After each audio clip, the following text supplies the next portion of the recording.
श्री स्वामी समर्थ. जय जय स्वामी समर्थ. स्वामींचं नाव घेऊन मी या व्हिडिओला सुरुवात करते. यंदा 15 मार्च 2026 म्हणजेच रविवारी आली आहे पापमोचनी एकादशी. नावाप्रमाणेच ही एकादशी जन्मोजन्माच्या पापातून मुक्ती मिळवण्यासाठी केली जाते. पापमोचनी एकादशीची पूजा केल्याने सर्व दुःख आणि पापे नष्ट होतात. हे व्रत पाळल्याने आणि पापमोचनी एकादशीचे व्रत कथेचे पठण किंवा श्रवण केल्याने जाणून बुजून किंवा अजाणतेपणे केलेल्या पापापासून मुक्ती मिळते. भगवान विष्णूंचा आशीर्वाद मिळतो. तसेच आपले सौभाग्य देखील वाढते.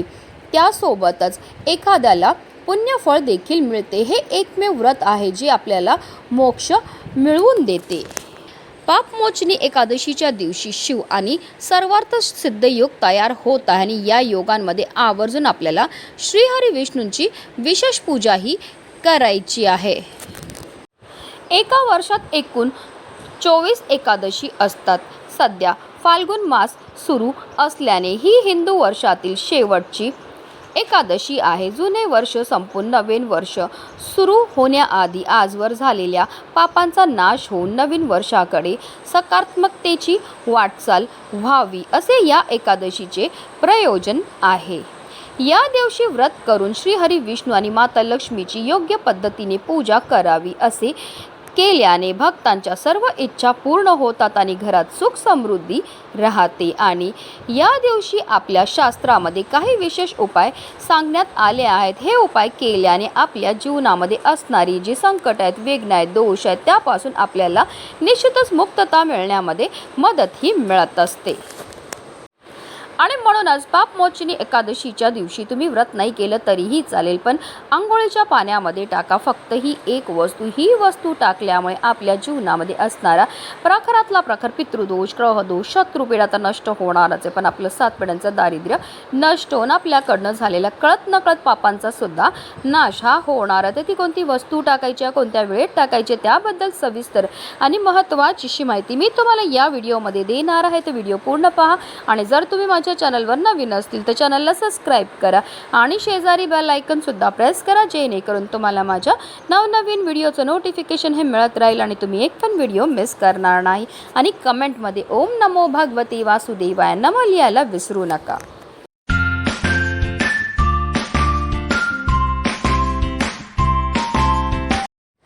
फाल्गुन महिना हा श्रीहरी विष्णूंना समर्पित आहे. या महिन्यामध्ये स्नानाला आणि दानाला विशेष महत्त्व हे दिलं जातं. जर तुम्हाला शक्य असेल तर पापमोचनी एकादशीच्या दिवशी तीर्थक्षेत्री जाऊन स्नान करावे आणि स्नान केल्यानंतर आपल्या यथाशक्तीप्रमाणे दान हे करायचं. हे दान केल्याने आपल्या पितरांना मोक्षाची प्राप्तीही होत असते. आपल्या जीवनामध्ये सुख समृद्धी येते आणि आपल्याकडनं झालेल्या कळत नकळत पापांपासून सुद्धा मुक्तताही मिळत असते. पण हल्लीच्या धावपळीच्या जीवनामध्ये प्रत्येकालाच तीर्थक्षेत्री जाऊन स्नान करणं शक्य नसतं. म्हणूनच आपल्याला घरच्या घरी आंघोळीच्या पाण्यामध्ये या काही वस्तू टाकायच्यात आणि आपल्याला स्नान ही करायची. ही स्नान केल्यामुळे आपल्याकडनं झालेल्या कळत नकळत पापांपासून आपल्याला मुक्तताही मिळते, पण आपल्या श्रीहरी विष्णू आणि माता लक्ष्मीची भरभरून कृपाही होत असते.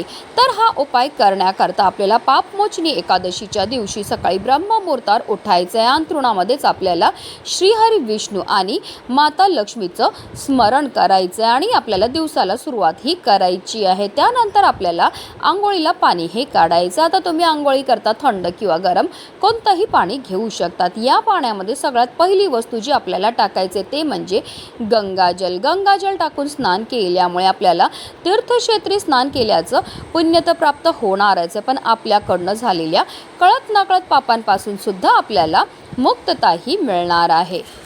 दुसरी वस्तू जी आपल्याला आंघोळीच्या पाण्यामध्ये टाकायचे ते म्हणजे चिमूटभर हळद. हळद ही श्रीहरी विष्णू आणि माता लक्ष्मीला अतिशय प्रिय आणि आंघोळीच्या पाण्यामध्ये हळद टाकून स्नान केल्यामुळे आपल्या कुंडलीतील गुरुग्रह बलवान होतो. आणि जर आपल्या कुंडलीतील गुरुग्रह बलवान झाला तर त्यामुळे आपल्या जीवनामध्ये असणाऱ्या ज्या आर्थिक समस्या आहेत त्यापासून आपल्याला मुक्तता तर मिळते, पण आपल्याला कोणत्याही क्षेत्रामध्ये अपयशाचा सामना हा करावा लागत नाही. त्याचबरोबर आपल्याला चिमूटभर काळे तीळ सुद्धा आवर्जून आंघोळीच्या पाण्यामध्ये टाकायचे. तिळांची उत्पत्ती तीही श्रीहरी विष्णूंच्या घामापासून झाली होती. तसेच काळे तीळ हे आपल्या पितरांना सुद्धा समर्पित आहेत आणि जेव्हा पण आपण आंघोळीच्या पाण्यामध्ये काळे तीळ टाकतो आणि स्नान करतो तर त्यामुळे आपल्या जीवनामध्ये असणारा प्रखरातला प्रखर पितृदोष, ग्रहदोष, शत्रुपीडा, दारिद्र्य दूर होण्यामध्ये मदतही मिळत असते. कारण तिळांना दारिद्र्यनाशक असं सुद्धा म्हटलं जातं. त्याचबरोबर आपल्याला एक तुळशीचं पत्र सुद्धा आवर्जून आंघोळीच्या पाण्यामध्ये टाकायचे. कारण तुळस म्हणजे साक्षात माता लक्ष्मीचं स्वरूप आहे आणि श्रीहरी विष्णूंना सर्वात प्रिय ती म्हणजे तुळस. पण एकादशीच्या दिवशी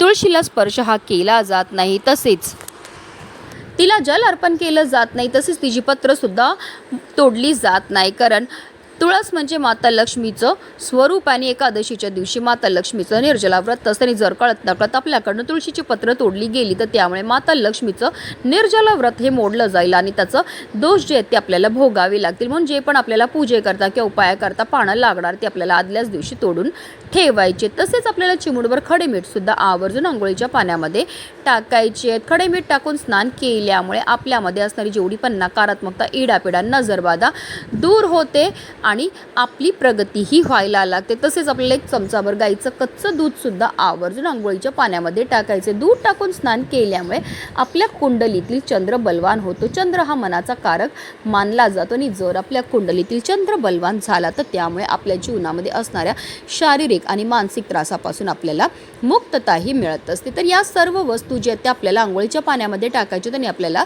स्नानही करायचे. पण बऱ्याचदा लोक चुकीच्या पद्धतीने स्नान करतात, त्यामुळे सुद्धा त्यांना केलेल्या उपायाचं कोणतंही सुफळ प्राप्त होत नाही. म्हणून आपल्याला काय करायचं, सर्वप्रथम एक मग पाणी आपल्या उजव्या खांद्यावर टाकायचं, एक मग पाणी आपल्या डाव्या खांद्यावर टाकायचं आणि त्यानंतर आपल्याला संपूर्ण स्नानही करायचे. पण एकादशी तसेच द्वादशी या दोन्हीही दिवशी आपल्याला चुकूनही केस हे धुवायचे नाहीत. स्नान करताना निरंतर आपल्याला या एका प्रभावी मंत्राचा जप सुद्धा करायचा आहे. गंगेचे यमुनेच गोदावरी सरस्वती नर्मदे सिंधू कावेरी जलस्मिन्स निधी कुरु. या मंत्राचा अर्थ असा होतो, गंगा, यमुना, गोदावरी, सरस्वती, नर्मदा, सिंधू, कावेरी या सर्व नद्यांचं पाणी या पाण्यामध्ये समाविष्ट झालेलं आणि या पवित्र पाण्याने मी स्नानही करत आहे. जेव्हा आपण आंघोळीच्या पाण्यामध्ये या सर्व वस्तू टाकतो त्याचबरोबर मंत्राचा जप करतो त्यामुळे आपल्यामध्ये असणारी जेवढी पण नकारात्मकता, इडापिडा नष्ट होते आणि आपल्या तनाबरोबर आपल्या मनाची सुद्धा शुद्धीही होत असते. आणि जेव्हा पण आपण पवित्र तनाने आणि पवित्र मनाने जे पण कार्य करतो त्यामध्ये आपल्याला 100 पटीने पुण्यफळ हे प्राप्त व्हायला लागतं. अतिशय प्रभावी असा हा उपाय केल्यामुळे आपल्या जीवनामध्ये असणारा प्रखरातला प्रखर पितृदोष, ग्रहदोष, शत्रुपीडा, दारिद्र्य तर नष्ट होणारच आहे, पण आपल्याकडनं झालेल्या कळत नकळत पापांपासून सुद्धा आपल्याला मुक्तता हे मिळणार आहे. म्हणूनच व्हिडिओ जास्तीत जास्त लोकांपर्यंत शेअर करा, जेणेकरून प्रत्येकाच्या आयुष्याचं कल्याण हो हीच मनामध्ये इच्छा. श्री स्वामी समर्थ. जय जय स्वामी समर्थ.